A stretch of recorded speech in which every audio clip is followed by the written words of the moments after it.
अभी अपने कुछ ही दिन पहले, एक आधा महीने पहले इन्वर्टर लिया और उसका बैकअप भी आधे घंटे का भी नहीं आ रहा है। या फिर आपने पिछले साल इन्वर्टर लिया लेकिन आपकी बैटरी जो है बैकअप ही नहीं दे रही है, ख़राब हो गई। यानी 5 साल की बैटरी जो है 1 साल भी नहीं चली।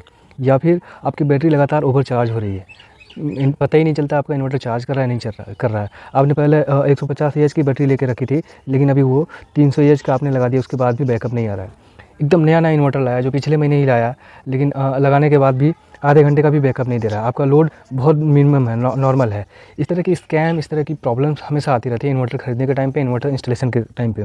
तो इसके लिए आप परेशान मत होइए। मैं हूं आपके साथ मोहम्मद सईद, और आज की इस वीडियो में इन सारी प्रॉब्लम का सॉल्यूशन बताएंगे हम इस वीडियो में। बस आपसे रिक्वेस्ट ये है कि वीडियो पूरा देखिए और चैनल पर नए हो तो सब्सक्राइब जरूर कीजिए। सबसे पहले मिथ और फॉल्ट्स को इसमें फाइंड आउट करते हैं।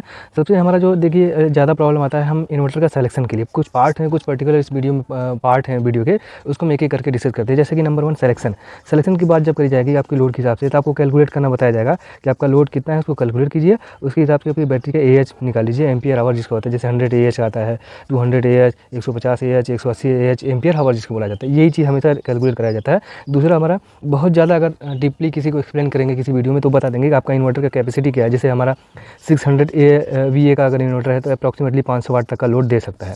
तो ज़्यादा से ज़्यादा यही इंक्रीज़ किया जाता है। लेकिन आज की वीडियो में आपको कुछ डिटेल इस तरह से बताऊंगा कि आप पर्टिकुलरली हर एक चीज़ को पूरा डिटेल में समझ पाएंगे कि ये इसके पीछे पीछे क्या चीज़ें छुपाई जाती हैं जो आपको नहीं बताया जाता है, जिसकी वजह से आपका बैटरी, मान लीजिए हम एज्यूम कर लेते हैं, जैसे आपने हमारे एक फ़ैन ले लिया 80 वाट का है, और साथ में 2 LED बल्ब ले लीजिए जो 9 वाट के हैं। हमने अप्रॉक्सीमेटली 100 वाट का लोड दे दिया, और हमने एक 100 AH का जो हमारा बैटरी लगाया है 500 वाट वाली इन्वर्टर के, यानी 6 VA के इन्वर्टर के लिए, और 2 घंटे 3 घंटे हमारे चलाना है। हालांकि हमारे को मालूम है अगर 6 वाट तक की 600 वाट तक की कैपेसिटी वाला है और ये 100 AH की बैटरी है, तो मतलब एक बैटरी 12 एम्पियर बोल्ट रहता है उसमें, और 100 एम्पियर का पर आवर के आवर से लोड होता है पर आवर के हिसाब से।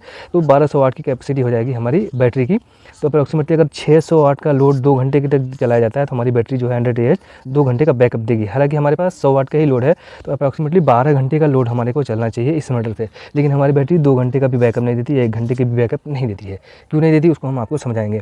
समझने के लिए सबसे पहले हमें जानना होगा कि बैटरी में एक और इम्पॉर्टेंट चीज़ होता है, @C बोला जाता है, ठीक है। @C C is nothing but capacity. जैसे आप कुछ बैटरी को डिटेल में देखते होंगे तो किसी बैटरी पे 5C लिखा रहता है, किसी पे 10C लिखा रहता है, किसी पे 20C लिखा रहता है, और उसके बाद में आपका यहाँ पे 200 AH, 300 AH या 250 AH जो भी रहता है एम्पियर आवर, ये अलग से लिखा रहता है। ये @C का मतलब क्या होता है, इसको हम आज की वीडियो में डीपली एक्सप्लेन करेंगे, जिसका बहुत ज़्यादा रिलेशन होता है हमारी बैकअप के लिए। यही सबसे इंपॉर्टेंट चीज़ है। दूसरी चीज़ हमारा जो चार्जिंग करंट होता है, चार्जिंग करंट रिक्वायरमेंट और load capacity according to inverter में भी हमारे को ये जानना होगा कि ऐसा नहीं है कि हमारा, जैसे मान लीजिए हमने एक 600 AH का बैटरी ले लिया, इन्वर्टर ले लिया VA का, जिसका 500 वाट तक का कैपेसिटी है, तो हम इसमें 300 AH की बैटरी लगा देंगे तो बहुत ज़्यादा बैकअप देगी। ऐसा नहीं होता है। तो चलिए एक एक चीज़ को हम डिटेल में समझते हैं। सबसे पहले हमें जानना होगा C क्या होता है। ये जो 5C होता है या 10C होता है या 20C होता है, इसका मतलब क्या होता है। तो इसका मतलब अगर मान लीजिए पहले तो ज़्यादातर ये चीज़ें C जो आती हैं बेसिकली 20C जो होता है हमारा नॉर्मल हर एक बैटरी में रहती है। 20C जनरल हमारा इंडियन का रिक्वायरमेंट है। हमारे इंडिया की जो भी बैटरी होती है उसमें 20C की ही बैटरी आती है। तो C का मतलब क्या होता है, कैपेसिटी 20 आवर। इसमें @20 का मतलब हुआ ये 20 आवर की कैपेसिटी है इस बैटरी की इस लोड पे। जैसे हमारा एक 100 AH की बैटरी ले लिया हमने, उस पर लिखा हुआ है @20C। इसका मतलब इस बैटरी को, यानी 100 AH की बैटरी को चार्ज और डिस्चार्ज होने के लिए 20 घंटे की कैपेसिटी चाहिए होती है। यानी 20 घंटे में ये चार्ज भी होगी, डिस्चार्ज भी होगी, यानी चार्जिंग डिस्चार्जिंग टाइम होता है ये। कैसे हम एक्सप्लेन करेंगे। जैसे मान लीजिए हमारा एक 100 AH का बैटरी लिया हमने, तो इसका मतलब ये हुआ कि 1 घंटे में अगर 100 एम्पियर का हमने लोड दे दिया है तो 1 घंटे तक ये चलेगी बैटरी। तो अगर हमें 20 घंटे तक हम इसको चलाना है, क्योंकि हमें 20 आवर का कैपेसिटी दिया है, तो हमारे को 100 डिवाइडेड बाई 20 करना होगा। इसका मतलब ये होता है 5 एम्पियर का करंट इसका अगर हम लोड करेंगे, यानी 5 एम्पियर तक की इस लोड की मतलब इस बैटरी की कैपेसिटी है। यानी 5 एम्पियर से ज़्यादा इस पर लोड नहीं चलाया जा सकता। इससे ज़्यादा आप लोड चलाएंगे तो इसकी बैटरी की कैपेसिटी 20 आवर से रिड्यूस हो जाएगी और जल्दी ख़राब होगी। ये इंपॉर्टेंट चीज़ होता है। यानी 5 एम्पियर का करंट आप इस पर लोड देंगे तो 20 घंटे की कैपेसिटी लेगी। उसी तरह 5 एम्पियर का ही इसको चार्जिंग करंट चाहिए होगा मिनिमम। आप 5 एम्पियर का है तो हमें अप्रॉक्सीमेटली 6 एम्पियर या 7 एम्पियर चार्जिंग करंट देते हैं। ये इंपॉर्टेंट चीज़ होती है। इसीलिए जब आप कोई भी इन्वर्टर या बैटरी आप खरीदने चाहेंगे, इन्वर्टर मान लीजिए हमने खरीद रहे हैं, हमने 6 VA का हमने लिख लिया, 600 VA का यहाँ पे इन्वर्टर हमने लिया हुआ है।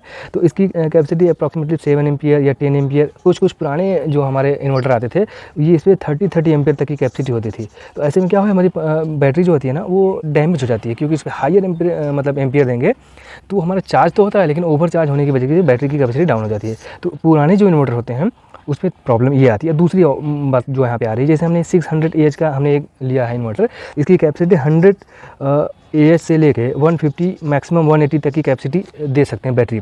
तो आपको मैनुअली इसको पढ़ना होगा, इसका जो मैनुअल होता है उसमें करंट कैपेसिटी दिया होता है, इसका चार्जिंग करंट कितना होगा, ठीक है, चार्जिंग करंट।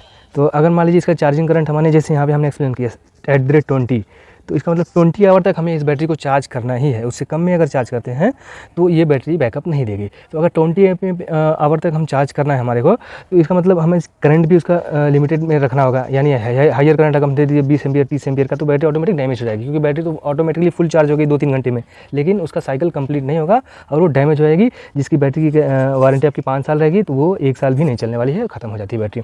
तो हमारे को इसका जैसे हमने यहाँ पे फाइंड आउट करा, तो आपको सिंपली ऐसे करना है, जैसे हमारा एक 200 AH की बैटरी हमारे को लगाना है अगर, तो अगर @20 वाला है तो इसको हम डिवाइड करेंगे 20 एम्पियर से, यानी 20 है ना, उसी 20 से हमें डिवाइड कर देना है अप्रॉक्सीमेटली 10 एम्पियर, यानी 10 एम्पियर का इसमें चार्जिंग करंट मिनिमम होना चाहिए और 12 से ज़्यादा नहीं होना चाहिए। तो हमारे को जो 6 VA का अगर ले रहे हैं इन्वर्टर, तो उसमें 2 चीज़ें देखनी होगी कि उसका चार्जिंग करंट 12 एम्पियर से ज़्यादा नहीं होना चाहिए और 10 एम्पियर से कम नहीं होनी चाहिए, पहली चीज़। दूसरी चीज़, इसमें 200 AH की बैटरी का कैपेसिटी का सपोर्ट होना चाहिए। ये हो गई पहली बात। दूसरी जो इंपॉर्टेंट बात होती है, जैसे हमारे को हमारे यहाँ 4 घंटे का मान लीजिए हमारे को बिजली हमारे यहाँ 20 घंटे आ रही है, ठीक है, और हमारे यहाँ 4 घंटे का बैकअप रिक्वायरमेंट होता है, तो हमें @20 वाली ही बैटरी सेलेक्ट करनी चाहिए। क्योंकि अगर 20 वाली बैटरी सेलेक्ट करेंगे तो अगर हम यूज़ नहीं कर रहे हैं 4 घंटे या 4 ही घंटे यूज़ कर रहे हैं, तो जो डिस्चार्ज पॉइंट होता है वो, यानी बैटरी को चार्ज करने के लिए पूरी तरह 20 आवर इलेक्ट्रिसिटी मिल जाएगी। या फिर हमारे को जो सबसे ज़्यादा प्रॉब्लम गलती आती है वो इस वजह से आती है कि जैसे हमने C10 वाला ले लिया हमने, जैसे जिसकी कैपेसिटी 10 आवर की है, 10 घंटे की है, और हमारे यहाँ बिजली जो है 20 घंटे रहती है, तो डबल पावर देगी, तो बैकअप आपका रिड्यूस हो जाएगा। क्योंकि उसकी कैपेसिटी हमने बताया ना, आप अगर इसका मतलब उतनी देर में चार्ज होगी उतनी देर में डिस्चार्ज होगी, तो आपकी बैकअप भी रिड्यूस हो जाएगी। तो आपको जितना बैकअप करना है आपको 2 तरीके से कैलकुलेट करना होगा। एक तो ये एम्पियर आवर जो पहले पुराना होता था, दूसरा आपका C जो कैपेसिटी होती है उसके हिसाब से। तो जितना आपका रिक्वायरमेंट, जैसे आपके यहाँ अगर 15 घंटे से 20 घंटे तक लाइट रहती है तो आपको C20 वाली बैटरी यूज़ करनी चाहिए। उससे कम की लाइट रहती है, जैसे मान लीजिए 10 घंटे का ही लाइट रहता है, तो आपको C10 वाली बैटरी यूज़ करनी चाहिए। इसका मतलब क्या होता है, ये बैटरी आपके लिए सूटेबल होगी। उसके साथ में जो हमने यहाँ पे बोला कि 600 VA वाला है, तो 500 वाट का अगर कैपेसिटी है, तो उसमें चार्जिंग करंट जो हमने बताया आपको निकालने के लिए, फाइंड आउट करने के लिए, उस तरह से आप फाइंड आउट करके उसको चूज़ कीजिए। दूसरी चीज़ ये कि जो सबसे ज़्यादा प्रॉब्लम हमारे को आती है, जैसे हम लोग बोलते हैं कि मान लीजिए हमारे पास एक 800 VA का हमने एक इन्वर्टर ले लिया है और इसकी कैपेसिटी 750 वाट की है, तो हमने सोचा कि लाइए हमने अगर इसमें 200 AH की हमारी बैटरी पुरानी लगी हुई थी, तो इस बार हम यहाँ पे 300 AH की बैटरी लगा देंगे तो हमारे को ज़्यादा बैकअप मिलेगा। 1 घंटे का बैकअप दे रहा था, तो ये 1.5-2 घंटे का बैकअप देगी। ऐसा नहीं होता है। ऐसा इसलिए नहीं होती है कि पहली चीज़ ये कि ये 750 वाट की लोड ही मैक्सिमम दे सकता है एट ए टाइम, एक बार में, तो उसके हिसाब से इसका चार्जिंग पावर भी लिमिटेड रहता है। तो चार्जिंग करंट, तो ये 300 AH की बैटरी को चार्ज नहीं कर पाएगा अगर उसमें सूटेबल नहीं होता है। हमने एक डेटा लगाया हुआ है जो आपको दिख जाएगा, उसको भी फाइंड आउट कर सकते हैं। आज की वीडियो में हमने बहुत सारा चीज़ें कवर करना चाहे इन्वर्टर के हिसाब से, इन्वर्टर के लिए, क्योंकि समर सीजन है, इसमें इन्वर्टर की रिक्वायरमेंट ज़्यादा है। तो वीडियो अगर आपको अच्छा लग रहा हो, हमारी नॉलेज जो हमने आपको प्रोवाइड करी वो अच्छी लगी हो आपको, तो वीडियो को लाइक कीजिए, शेयर कीजिए अपने दोस्तों के साथ, और चैनल पर नए हैं तो सब्सक्राइब जरूर कीजिए। चलिए मिलते हैं अगली वीडियो में, तब तक के लिए धन्यवाद।